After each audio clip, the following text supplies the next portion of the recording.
I am Melissa McKay, a developer advocate with JFrog, and I am here with Trond at JFocus in Stockholm, Sweden. And Trond, go ahead and introduce yourself, let everyone know who you are and why you're here. Yes, my name is Trond. Hjorteland is the surname. I don't use that. That is a tricky one to pronounce, so I asked you to only use the firm one, which is basically the movie, if those of you are nerdy enough to remember that. Yes, I'm from Oslo, Norway. My first time at JFocus, even as an attendee, because I live in Oslo, so it's just a short train ride here. So I probably should come back either as a speaker or just an attendee. It looks like a cool conference. Yeah, this has been really fun. This is also my first time cool. here physically. My first experience with JFocus was virtual, so obviously very different than a lot being better to here. In real life. Well, I'm glad that you came. Yes. Sorry. Whoops. There you go. Perfect. Yeah. So you had a talk yesterday. No, actually today. Or today. Right before now. So I had to rush for lunch and then come here to chat with you. Yes, I did a talk on modularity. Okay. Which I've done a few of up until now. This one had a little bit of a different take though. Okay. Because I've spoken about techniques before, like domain-driven design, for example, like a good way of doing this, and also business capability modeling, which is another good approach.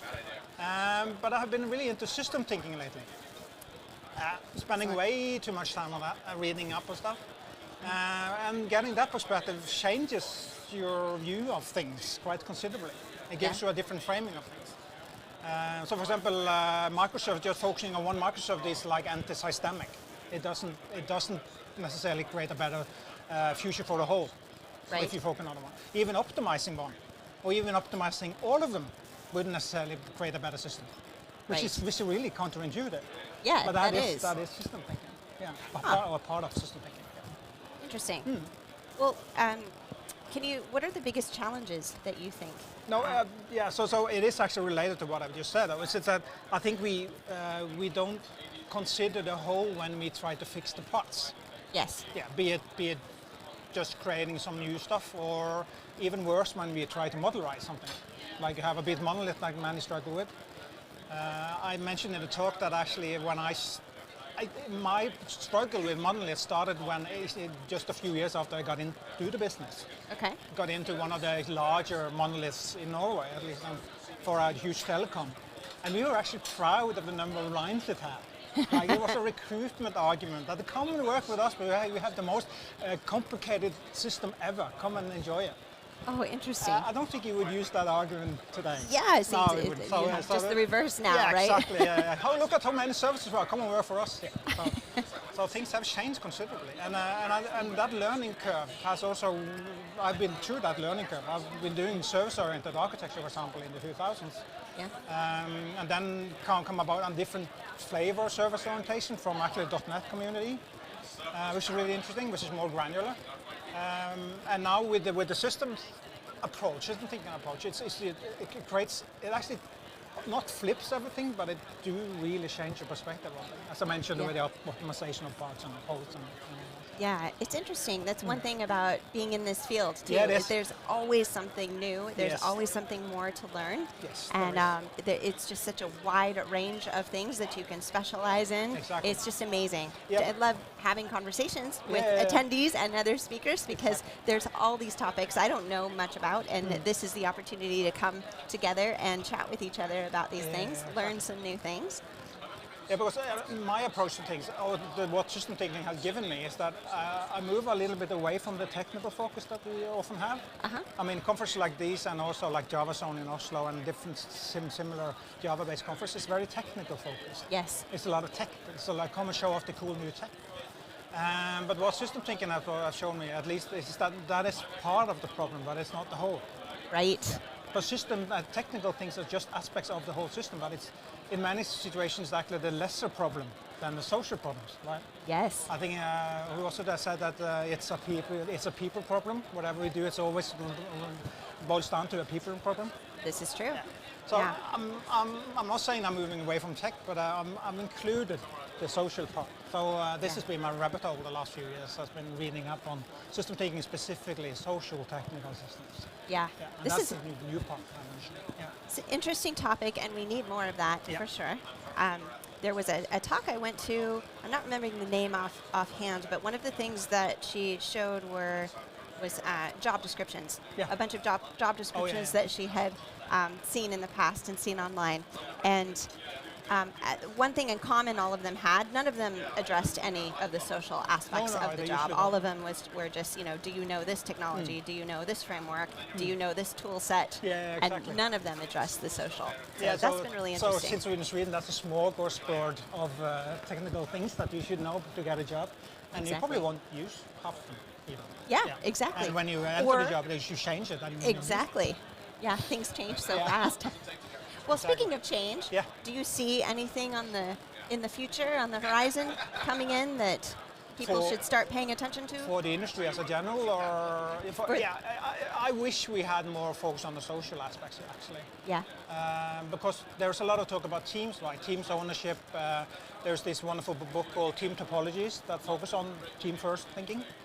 And when you bring that in, yes, the tech is still there, but the social aspect is so important. And I think in order for us to actually not only work better together, but also modularize, we need to have good fences so we make good neighbors. That's the title of my talk, which is the sort of the core idea behind that. So we need more. Yeah. But it's not technical necessarily. Tech is good. We need more. Well, so you are in the area.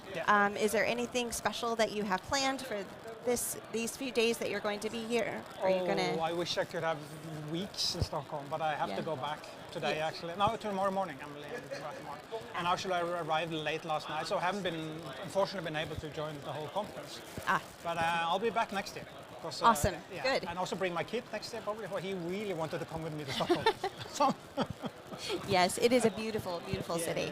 And just for everyone out there, JFocus will post all of the talks that we have recorded and everything. Those will be available on their website soon after the conference ends. So if you missed Trond's talk, definitely go check it out there.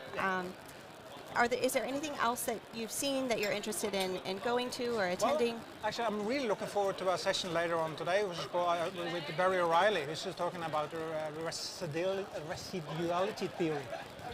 It's probably a bit academic, but I think there's a lot of things that we can look into there for resilience. But that's more technical. But he also thinks systems-wise, so it's really he has a really interesting approach to things. Yep. We're looking forward to that.